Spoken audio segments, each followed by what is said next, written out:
And welcome back to your own commerce league. National income का important chapter है। Problem होता है नहीं, प्रॉब्लम होता है नहीं, बिल्कुल होता है।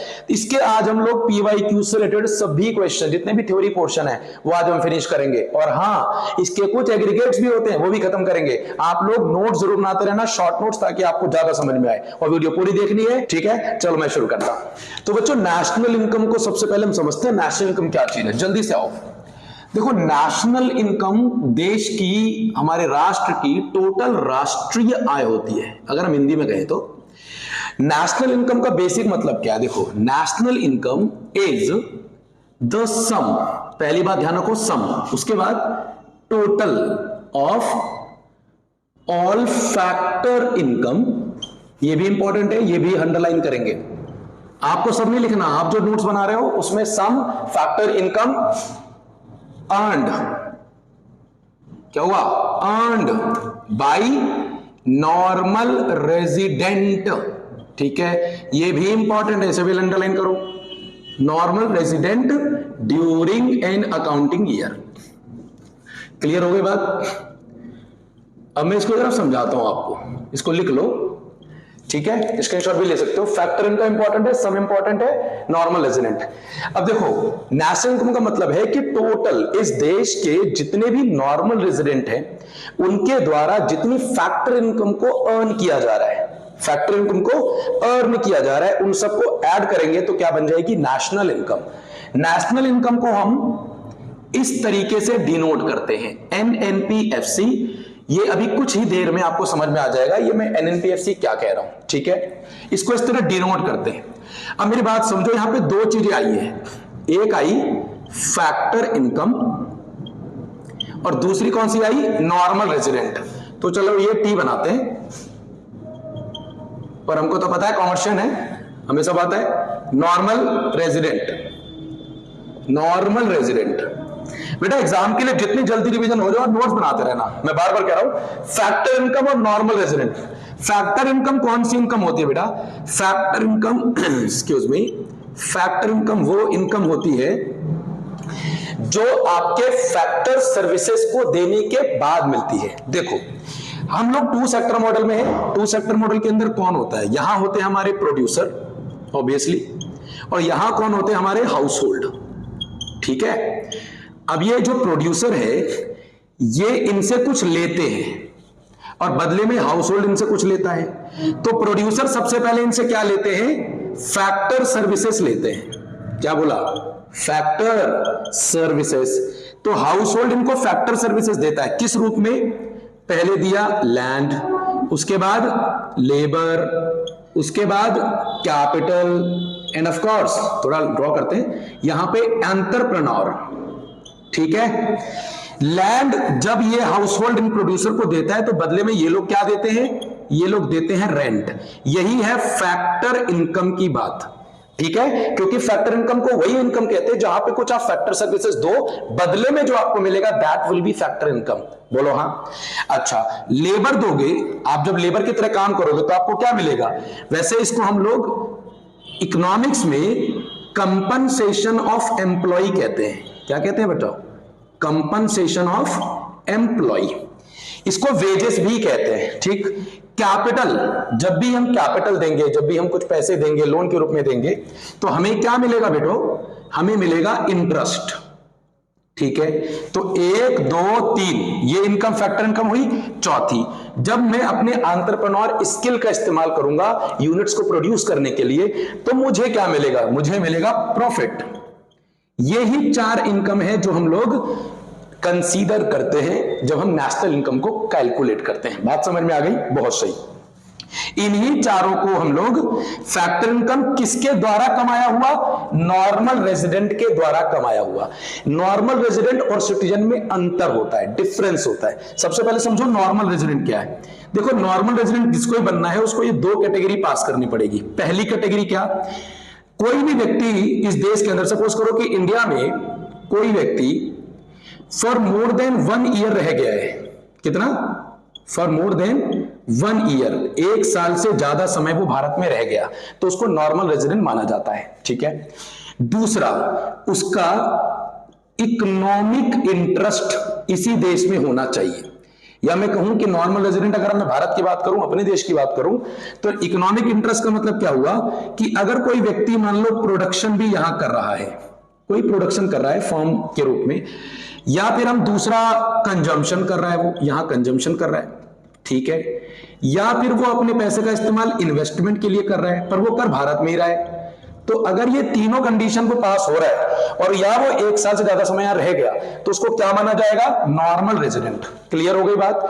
इस नॉर्मल रेजिडेंट के द्वारा जो ये चीजें कमाई जाएंगी, इन्हीं को ही हम ऐड कर देते हैं और बना देते हैं नेशनल इनकम। बोलो हाँ। चलो अब हम लोग जल्दी से एक और बात सीख लेते हैं, ट्रांसफर इनकम क्या होती है। डिफरेंस एग्जाम में बहुत इंपॉर्टेंट है। फैक्टर इनकम तो आप समझ गए, ट्रांसफर इनकम वो इनकम होती है जहां पर बिना कुछ दिए, मतलब मैं कुछ नहीं दूंगा, बदले में मुझे कुछ ना कुछ मिल जाएगा। एग्जांपल, मुझे चैरिटी मिलेगी, चैरिटी में दान कुछ मिल गया, मुझे मान लो पेंशन मिल रही है, जो वृद्धावस्था पेंशन, जो ओल्ड एज पेंशन होती है। तीसरा, अगर मान लो मुझे कोई डोनेशन मिल गई या किसी और देश के द्वारा मुझे कुछ इनकम मिली, तो क्या मैंने कुछ किया उनके लिए? कुछ भी नहीं किया। तो क्या वो मेरी इनकम अर्नड इनकम है या अनअर्नड इनकम है? क्या बोलोगे उसको? आप बोलोगे हाँ, अर्नड इनकम नहीं बोल सकते ना, अनअर्नड बोलना पड़ेगा। अनअर्नड मतलब मैंने वो कमाया नहीं है। तो जब मैंने कमाया नहीं है तो क्या उसे नेशनल इनकम में हम जोड़ेंगे?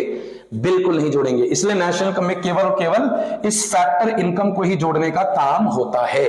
बोलो हाँ। अब नॉर्मल रेजिडेंट से रिलेटेड मैंने टॉपिक समझा दिया। अब जरा 2 क्वेश्चन आप कमेंट सेक्शन में मुझे जरूर देना। लिखो पहला क्वेश्चन, ये हटाओ, चलो हटाओ। पहला क्वेश्चन ये है कि अगर कोई व्यक्ति, इंडियन हम लोग हैं, ऑब्वियसली हम लोगों को शौक है मैच देखने का, तो Indian is going in Sri Lanka, देश जा रहे हैं, श्रीलंका जा रहे हैं, for watching a cricket match, for watching a cricket match. तो अगर हम क्रिकेट मैच देखने जा रहे हैं तो क्या उसको नॉर्मल रेजिडेंट कहेंगे या नहीं कहेंगे? बस इतना जवाब देना है। ठीक। एक और क्वेश्चन है, दूसरा क्वेश्चन ये कि मान लो कि कोई फॉरेनर है, कोई फॉरेनर है और वो भारत के अंदर आ रहा है, मतलब पढ़ने के लिए आ रहा है, फॉरेनर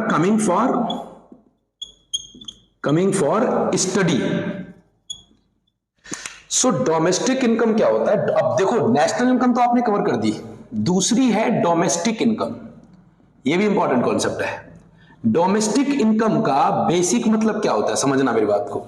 डोमेस्टिक इनकम वो इनकम होती है जो डोमेस्टिक, या हम ऐसे भी कह सकते हैं कि भारत की जो ज्योग्राफिकल बाउंड्री है, भारत का जो पॉलिटिकल बाउंड्री, जो मैप है ना भारत का, उस बाउंड्री के अंदर अंदर जितने भी, चाहे हम पर्सन की बात करें, चाहे हम गुड्स की बात करें, चाहे हम कैपिटल की बात करें, क्या ये इजीली सर्कुलेट नहीं हो सकती? एक जगह से दूसरी जगह पे आराम से हो सकती है। तो जहां पर ये तीनों चीजें इजीली सर्कुलेट हो जाएं, उस पूरी बाउंड्री को हम कहते हैं ज्योग्राफिकल बाउंड्री। और इस ज्योग्राफिकल बाउंड्री के अंदर आने वाली कोई भी फैक्टर इनकम, चाहे वो रेजिडेंट कमाए चाहे नॉन रेजिडेंट कमाए, उसे हम डोमेस्टिक इनकम मानते हैं। बोलो हाँ, यस। अब समझो यहां पर, तो डोमेस्टिक इनकम क्लियर हो गई। डोमेस्टिक इनकम में फैक्टर इनकम को शामिल करेंगे, पहली बात जो आपने अभी अभी समझी, ठीक है। लेकिन फैक्टर इनकम भाई वहां क्या था? सिर्फ नॉर्मल रेजिडेंट। यहां पर नॉर्मल रेजिडेंट के द्वारा कमाया हुआ इनकम भी ऐड करेंगे। एट द सेम टाइम जो नॉन रेजिडेंट होगा, जो नॉन रेजिडेंट होगा, उसकी भी इनकम को हम यहां पर डोमेस्टिक इनकम में शामिल जरूर कर देंगे। बात समझ में आ गई? अब समझना, डोमेस्टिक इनकम से नेशनल इनकम में अगर 1 नंबर का डिफरेंस आए तो क्या लिखोगे? डोमेस्टिक इनकम छोटा कॉन्सेप्ट है और नेशनल इनकम एक बड़ा कॉन्सेप्ट है, ठीक है। सो डोमेस्टिक इनकम से आप नेशनल इनकम पे पहुंच सकते हो। इसके लिए सिर्फ एक चीज सीखनी पड़ेगी, क्या? ये इंपॉर्टेंट है बेटा, NFIA। इसका मतलब होता है net factor income, net factor income from abroad, ठीक है, समझ गए। अब ये कैसे निकलता है? ये निकलता है बेटा 2 तरीके से। देखो, फीफा बड़ा आसान है ये तो। फीफा में से फीटा माइनस कर दो। फीफा क्या होता है? Factor income from abroad, factor income to abroad. Example देता हूं, मान लो कि हम लोगों को जो इनकम आई है विदेश से, वो मान लो आई है 1000 रुपए की, ठीक है, और हमने जो यहां से पेमेंट की अपने देश से, वो हमने की है सपोज 800। तो कितना हो गया हमारे पास रिमेनिंग? 200, ये जो 200 है इसी को हम कहते हैं net factor income from abroad, और इसी को हम जैसे ही डोमेस्टिक इनकम में ऐड कर देंगे तो हमको मिलेगा हमारा अपना नेशनल इनकम। बहुत सही। और अगर डोमेस्टिक निकालनी है तो इसको उठा के माइनस कर दो। बोलो हाँ, टॉपिक क्लियर। अब तुरंत 2 क्वेश्चन, हाँ भैया कॉन्सेप्ट हो गया तो 2 क्वेश्चन तो होने चाहिए, मुझे कमेंट्स में इसका आंसर देना, देखते हैं कितने बच्चे जीतते हैं। यस, देखो पहला, मान लो कि हमारे जो रिलायंस साहब हैं, हमारे मोटा भाई रिलायंस इंडस्ट्रीज का एक ऑफिस जो है, मैं इसको अभी एक स्पेशल टिप भी दूंगा, पहले क्वेश्चन देखो। रिलायंस इंडस्ट्रीज का जो ऑफिस है इन सपोज करते हैं यूएसए में सपोज, तो क्या ये डोमेस्टिक इनकम में शामिल होगा या नहीं होगा, इतना बताओ। दूसरा, मान लीजिए कि कोई फॉरेन एम्बेसी है, फॉरेन एम्बेसी, हिंदी में विदेशी दूतावास भी कहते हैं हिंदी वाले बच्चों। फॉरेन एम्बेसी कहां पर है? इंडिया के अंदर। तो इसका जवाब तो मैं अभी आपको खुद ही दे रहा हूं, तो आपके पास एक क्वेश्चन है करने को। ठीक, देखो बेटा, फॉरेन एम्बेसी को भी हम डोमेस्टिक इनकम में शामिल करते हैं। अब जरा कैसे वो समझना। जब आप किसी भी, सपोज करो मैं, हम लोग भारत के हैं, ठीक है, दिल्ली में काफी देशों की यहां पर फॉरेन एम्बेसी है, यहां पे पॉलिटिकल रिलेशन को रखने के लिए सब देश अपना अपना एक रिप्रेजेंटेटिव एम्बेसी के रूप में उस देश में स्थापित करते हैं, होता है। यहां पर दिल्ली के अंदर मान लो यूएस की कोई एम्बेसी है, कनाडा की कोई एम्बेसी है, उस एम्बेसी के अंदर भारत का व्यक्ति, हम लोग क्या एकदम कभी भी हम लोग जा सकते हैं? क्या कोई भी व्यक्ति एकदम घुस सकता है? जवाब है नहीं। क्या हम कभी भी अपने गुड्स को भेज सकते हैं? नहीं। क्या ऐसा कभी भी हो सकता है कि हम लोग अपनी कैपिटल को भेज दे, पैसा दे दे, लोन दे दे? नहीं। तो अगर वो भारत के अंदर भी हैं पर वो भारत के डोमेस्टिक टेरिटरी का हिस्सा नहीं है, वो किसके डोमेस्टिक टेरिटरी में कंसिडर होगा? यूएस वालों की। तो यहां पे जो भी कमाया जाएगा वो भारत के डोमेस्टिक इनकम का हिस्सा नहीं है। बात समझ में आ गई? अब दूसरी तरह समझो। अब मान लीजिए इंडियन की एम्बेसी है, वो यूएस में है, यूएस के अंदर है, वॉशिंगटन डीसी में सपोज, तो वहां पर जो भी भारत की एम्बेसी होगी, तो क्या हम कभी भी अपना वहां पर व्यक्ति भेज सकते हैं, फॉरेन ऑफिसर भेज सकते हैं? आपका जवाब होगा हाँ। क्या हम कभी भी अपने गुड्स वगैरह को भेज सकते हैं? बिल्कुल। क्या हम कभी भी ना पैसे भेज सकते हैं, वो वहां से जो कमा रहे हैं वो क्या हमें वापस ट्रांसफर कर सकते हैं? यहां पर बिल्कुल कर सकते हैं। तो क्या वो हमारी डोमेस्टिक टेरिटरी में है? जवाब है हाँ। चाहे वो दूसरे देश में हो पर वो हमारी डोमेस्टिक टेरिटरी के अंदर है, और इसलिए फैक्टर इनकम जो भी वो कमा रहे होंगे वो भारत की डोमेस्टिक इनकम में भी शामिल होगी, और अल्टीमेटली फिर भारत की नेशनल इनकम में भी वो शामिल होगी। ये तो मैंने जवाब दे दिया कि फॉरेन एम्बेसी इंडिया के अंदर, लेकिन इसका फिर भी आप मेरे को कमेंट्स में आंसर चाहिए, ये मैंने ऑलरेडी लिख दिया। इस तरीके के क्वेश्चन आपके दोनों बुकों में, गर्ग में या टीआरजेन में, जो भी हुआ करते हो, बहुत सारे क्वेश्चन है, प्रैक्टिस करो, और कोई दिक्कत आए तो कमेंट्स कर दो, आपके भैया बैठे हुए आंसर देने, टेंशन नहीं लो। ठीक, खत्म। नेशनल इनकम के बाद, अब नेशनल इनकम समझ गए, डोमेस्टिक इनकम आप क्लियर हो गए। अब आते हैं इंपॉर्टेंट कॉन्सेप्ट पे, और ये है रिलेटेड एग्रीगेट्स। इस चैप्टर का नाम क्या था? National income and related aggregates. अब इस रिलेटेड एग्रीगेट्स में हम लोग 8 चीजों की बात करेंगे, बेसिकली 8 टर्म आएंगे बच्चों, और इस 8 के 8 टर्म आपके नेक्स्ट चैप्टर में बहुत अच्छे से इस्तेमाल होने वाला है न्यूमेरिकल सेक्शन में, उसकी भी वीडियो बनाऊंगा। ठीक है, आप बस देखते रहो। रिलेटेड एग्रीगेट्स में पहला होता है जीडीपी एमपी, ठीक हो गया। दूसरा होता है एनडीपी एमपी। तीसरा होता है, इसमें एमपी क्या है अभी बताता हूं बेटा। फिर होता है जीएनपी एमपी। चौथा होता है हमारा, क्या बोलेंगे इसको, एनपी एमपी। कितने हो गए बच्चों? 1 2 3 एंड 4। गाइज सॉरी फॉर और डिस्टर्बेंस, 1 2 3 4 हो गया। अब इसी के बाद इसी को हम एफसी में कन्वर्ट कर सकते हैं। So GDP FC, NDP FC, GNP FC, and again net national product at factor cost. क्या बोले भैया?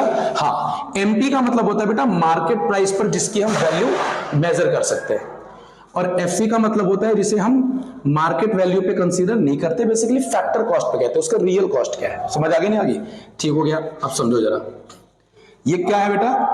4 एग्रीगेट, 4 टोटल कितने हुए? 8 एग्रीगेट्स हुए। अब लगे हाथ आप ये सीखिए कि कन्वर्जन कैसे होती है। क्या होती है? कन्वर्जन कैसे होती है, कैसे हम कन्वर्ट करते हैं। तो देखना बेटा, जब भी आपको ग्रॉस से इसको पूरा अच्छे से लिखते हैं। जब भी आपको ग्रॉस से नेट पे जाना है तो जो पहले वाला एन होगा उसे आप क्या बोलोगे, नेट, और जो दूसरे वाला होगा उसे क्या बोलोगे आप, नेशनल। तो don't confuse, I hope clear है। क्रॉस से नेट पे जाना है तो आपको डेप्रिशिएशन माइनस करनी है। डेप्रिशिएशन कई बार क्या होता है, अलग अलग नाम से भी आता है। कंजम्पशन ऑफ फिक्स्ड कैपिटल हो सकती है, फिक्स्ड कंजम्पशन हो सकता है, या replacement of cost of capital हो सकती है, करंट रिप्लेसमेंट कॉस्ट हो सकती है, या फिर अलाउंस के नाम से भी हो सकता है। किसी भी नाम से डेप्रिशिएशन आ सकती है, ठीक है। चलो, और अगर नेट से ग्रॉस पे जाना है तो फिर ऐड कर दो डेप्रिशिएशन को, ठीक हो गया, डन। उसके बाद आता है ये, यहां पे हम लोग क्या लिखते हैं बेटा, डोमेस्टिक लिख लेते हैं, और यहां पे हमने जो लिखा इस बार ये नेशनल है, ठीक है, और ये कौन है हमारा, नेट। तो डोमेस्टिक से नेशनल पे अभी हमने क्या कराया था, क्या जोड़ना बोला था, NFIA जोड़ दो, net factor income from abroad, ठीक है। डोमेस्टिक इनकम में वो शामिल नहीं होता पर नेशनल में होता है। और अगर मैं इसको रिवर्स कर दूं तो अगर मुझे N से D पर जाना है तो क्या करना है, NFIA को माइनस कर दो। बात समझ में आ गई, नहीं आ गई? एक चीज क्लियर, दो चीज क्लियर। अब आती है GDP। देखो यहां पे P है, सब में P है, तो यहां तो कोई दिक्कत है नहीं। बचा कौन, मार्केट प्राइस से अगर मुझे फैक्टर कॉस्ट पे पहुंचना है, मार्केट प्राइस से अगर फैक्टर कॉस्ट पे पहुंचना है तो फिर यहां पर बेटा NIT को माइनस कर दिया जाएगा। NIT क्या होता है भैया, NIT का मतलब होता है नेट इनडायरेक्ट टैक्स।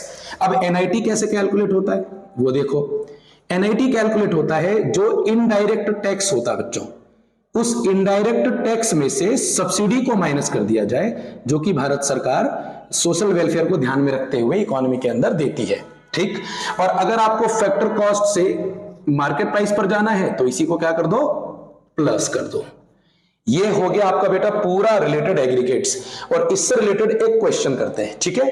तो एक क्वेश्चन देखो सामने लिखा हुआ है, कैलकुलेट नेट डोमेस्टिक प्रोडक्ट। पहले इसको ना सही तरीके से हम बनाते हैं, इसको सही तरीके से कन्वर्ट करो। नेट मतलब N, डोमेस्टिक मतलब D, अगेन P किस पर है, फैक्टर कॉस्ट पे, तो वो यहां लिखेंगे। ये हमें कैलकुलेट करना है, तो जो कैलकुलेट करना है वो यहां लिख दो। इसके बाद यहां पे क्वेश्चन देखो क्या दिया है, consumption of fixed capital. Consumption of fixed capital को क्या कहते हैं, अभी क्या बताया था, डेप्रिशिएशन कहते हैं। तो इसे हम क्या कंसीडर करेंगे, डेप्रिशिएशन, ठीक हो गया। यहां पे क्या दिया बेटा, ग्रॉस नेशनल प्रोडक्ट, तो यहां लिखेंगे ग्रॉस नेशनल प्रोडक्ट कितने पर है, ऑब्वियसली फैक्टर कॉस्ट पे है।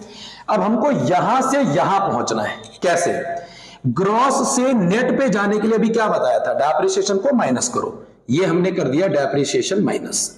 इसके बाद नेशनल से डोमेस्टिक पे जाना है, तो हमें पता है कि डोमेस्टिक में NFIA को हम ऐड नहीं करते, तो NFIA को क्या कर दो, यहां पर माइनस कर दो। अब NFIA क्या होती है, अभी बताया था, फैक्टर इनकम फ्रॉम अब्रॉड में से फैक्टर इनकम टू अब्रॉड को माइनस करो। देखो यहां दे रखा है फीफा माइनस फीटा, तो इसको लिखो फीफा माइनस फीटा। इसका बेसिकली मतलब ये होता है कितना आपने लिया और आपने कितना दिया। चलो कैलकुलेट करते हैं, ये कितना दे रखा है, 42,000, सही बात है। डेप्रिसिएशन कितना है बच्चों, 16,000।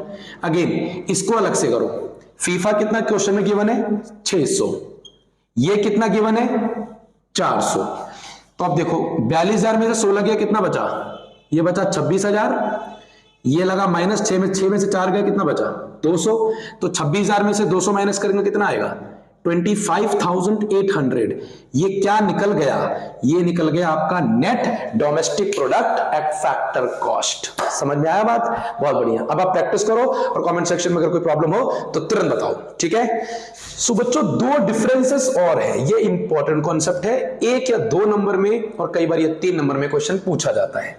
रियल जीडीपी और नॉमिनल जीडीपी क्या होती है। देखो जीडीपी का मतलब तो आपको पता है, एक इकोनॉमिक टेरिटरी के अंदर सभी जितने भी सेक्टर्स हैं, उन सेक्टर्स के द्वारा जो भी गुड्स एंड सर्विसेज प्रोड्यूस हो रही है, उन सबको अगर आप ऐड कर दोगे तो क्या बन जाएगा, वो ग्रॉस डोमेस्टिक प्रोडक्ट। उसके अंदर 2 हिस्से आते हैं, एक रियल का आता है, एक नॉमिनल का आता है।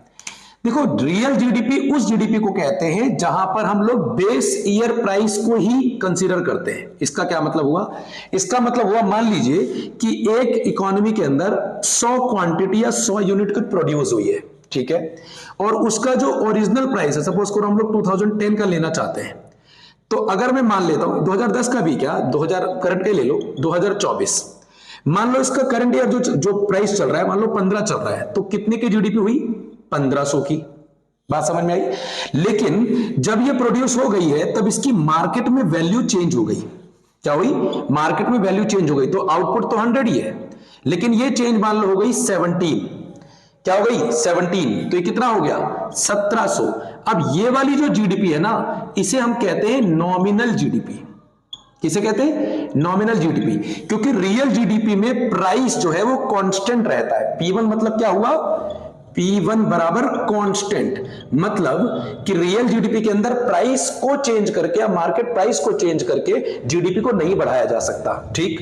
पर नॉमिनल जीडीपी को इजीली ये काम किया जा सकता है। या डिफरेंस आपने पढ़ लिया। तो पहला क्या हुआ, बेस ईयर प्राइस पे लेते हैं और इसको करंट ईयर प्राइस पे लेते हैं, जो भी करंट ईयर प्राइस चल रहा है। इसलिए करंट ईयर जो प्राइस होता है वो ऊपर नीचे भी होता रहता है, मार्केट फ्लक्चुएट होती रहती है डिमांड एंड सर्विसेज की, डिमांड एंड सप्लाई की वजह से। तो अगर कहीं भी प्राइस चेंज हो रहा है, यहां पर प्राइस के चेंज होंगे पर भी नॉमिनल जीडीपी इंक्रीज कर सकती है, डिक्रीज कर सकती है। क्वांटिटी में भी चेंज होगा तो भी बात, दोनों का अंतर सेम ही है, दोनों में चेंज हो सकता है। यहां पर प्राइस जो है वो कांस्टेंट रहता है क्योंकि हम लेते ही बेस ईयर का है। बेस ईयर मतलब जैसे 2010 और 2024, तो 2024 ये करंट ईयर का हुआ और 2010 जो है बेस ईयर का हुआ। इसीलिए कई बार ये इस तरीके से क्वेश्चन भी आता है कि GDP at current year price और GDP at base year price, इनके बीच में डिफरेंस बता दो। तो GDP at base year price, GDP at current year price, done. उसके बाद ये कैलकुलेशन है ऑब्वियसली। बेस्ट मेजर है बेटा रियल जीडीपी निकालने का। Real GDP is the best measure. Question आ जाए कि जीडीपी कौन सा वाला बेहतर है, रियल जीडीपी, क्योंकि इसमें तभी इंक्रीजमेंट हो सकती है जब आउटपुट इंक्रीज हो, मतलब आउटपुट में चेंज होगा तो ही जाकर बात बनेगी। बोलो हाँ कि ना, एकदम सही है। कई बार बेटा क्या होता है कि जीडीपी जो है वेलफेयर के साथ भी एक इंपॉर्टेंट टॉपिक रहता है। जीडीपी का बढ़ने का मतलब यह नहीं होता कि देश बहुत तरक्की कर रहा है, बहुत चमत्कार कर रहा है, नहीं जी, तरक्की कर रहा है मान लेते हैं, लेकिन जीडीपी में तो डिफेंस का सेक्टर भी आता है। अब डिफेंस की जो मिसाइल्स हम बनाएंगे या जो हम इंटर बैलिस्टिक मिसाइल्स बनाएंगे, डिफेंस के इक्विपमेंट बनाएंगे, उससे गरीब लोगों का क्या मतलब है? आप बताओ। देश की सुरक्षा ठीक है, पर गरीब लोगों को उससे क्या मिलेगा? क्या उनका वेलफेयर उस जीडीपी के साथ कनेक्ट है? नहीं। तो जीडीपी का वेलफेयर के साथ कनेक्ट होना कोई कंपलसरी नहीं है। एक और इसमें सुनो, एक्सटर्नैलिटीज एक टॉपिक होता है। ये बात क्लियर हो गई आपको? एक्सटर्नैलिटीज। अब इसको जरा एक बार और ध्यान से समझना। एक बात ये समझो, नॉमिनल जीडीपी के अंदर ये मनी इल्यूजन लिखा है, मैंने जानबूझ के लिखा है। ये मनी इल्यूजन मतलब एक प्रकार का जीडीपी का एक धोखा देने वाली बात है कि अगर मार्केट प्राइस बढ़ गया तो क्या रियल में आउटपुट बढ़ा? इस केस में आउटपुट तो 100 का 100 ही है, लेकिन प्राइस के बढ़ने से ऐसा लग रहा है कि 1700 मतलब 200 रुपए से जीडीपी बढ़ी है। बिल्कुल नहीं बढ़ी है, इसलिए केवल धोखा देने का काम है नॉमिनल जीडीपी का। बेहतर। एक्सटर्नैलिटीज जो है वो इंपॉर्टेंट कॉन्सेप्ट है इसका। तो हमने जब ये पढ़ाया वो क्या था, जीडीपी का वेलफेयर के साथ डायरेक्टली रिलेशन हो भी सकता है, नहीं भी। अगर मैं कहूं कि सोशल वेलफेयर की बात करूं, सब्सिडीज की बात करूं, तो जरूरी नहीं है कि जीडीपी अगर तरक्की कर रही है 9% से 10% से, तो गरीब तबका जो है उस देश का, उस इकोनॉमी का, वो भी उतनी ही तेजी से अपने स्टैंडर्ड ऑफ लिविंग को बढ़ा रहा होगा, उसकी भी तरक्की हो रही होगी। इसकी कोई गारंटी नहीं है। और इसीलिए एक इंपॉर्टेंट टॉपिक समझना मेरे, एक्सटर्नैलिटीज। एक्सटर्नैलिटीज में दो होते हैं बेटा, पॉजिटिव भी होता है और नेगेटिव भी होता है। एग्जाम के लिए ये इंपॉर्टेंट है, ठीक है। मैं तो कम से कम 12-13 साल हो गया, मैं तो लगभग देख रहा हूं कि हर दूसरे अल्टरनेटिव ईयर में ये क्वेश्चन आ ही जाता है। देखो, एक्सटर्नैलिटीज का मतलब होता है कि जब कोई, मान लेते हैं, क्या एग्जांपल समझाता हूं, मान लेते हैं कि मेरे पड़ोस में एक बगीचा है, ठीक है, और बहुत साफ है, बहुत सुंदर है, लेकिन वहीं बगल में एक फैक्ट्री है जिससे बहुत ज्यादा धुआं निकलता है, ठीक। जो धुआं वो निकल रहा होगा वो बगीचे को भी खराब करेगा, वो एनवायरनमेंट को भी खराब करेगा, सही बात है। क्या उस व्यक्ति से कुछ ना कुछ चार्ज लिया जाएगा? नहीं लिया जाएगा। तो क्या जब लिया ही नहीं जाएगा मतलब वो मनी में मेजर नहीं हो रही? जब वो मनी में मेजर नहीं हो रही तो फिर उसे जीडीपी में कैसे काउंट कर सकते हैं? नॉमिनल जीडीपी बात कर लो चाहे मनी जीडीपी बात कर लो, जो मेजर हो सकती है वो नॉमिनल है, करेक्ट। इसीलिए जब हम लोग एक्सटर्नैलिटीज की बात करते हैं तो वह नेगेटिव एक्सटर्नैलिटीज है, मतलब जीडीपी के लिए एक प्रकार का, वो जीडीपी इंडेक्स के लिए एक लिमिटेशन का कार्य करता है। लिमिटेशन समझ गए ना, उसकी एक प्रॉब्लम है, उसका एक अपवाद है। तो एक्सटर्नैलिटीज भी आपको क्लियर हो गया। अब यहां पर ये पूरा चैप्टर यहां पे हमने कर दिया फिनिश कुछ ही क्षणों में। अगर आपको वीडियो अच्छी लगे और समझ में आए, मैं मोस्ट इंपोर्टेंट समझ में आए, तो थोड़ी आवाज खराब है अगर इको कर रही होगी तो प्लीज, मैंने पहले भी कहा, माफ कर देना बेटा। कोशिश करूंगा कि नेक्स्ट वीडियो में ये ना हो, ठीक है। कमिटमेंट है, मुझे आपको पढ़ाना है, मैं आपको पढ़ाऊंगा। डन। इसके बाद हम लोग अगर सेकंड पार्ट लेके आएंगे जिसमें हम लोग इसके न्यूमेरिकल क्वेश्चन लगाएंगे जो डिफरेंट मेथड्स है नेशनल इनकम के।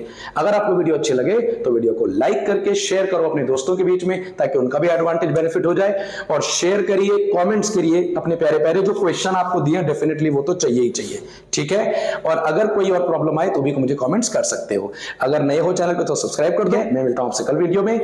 Thank you.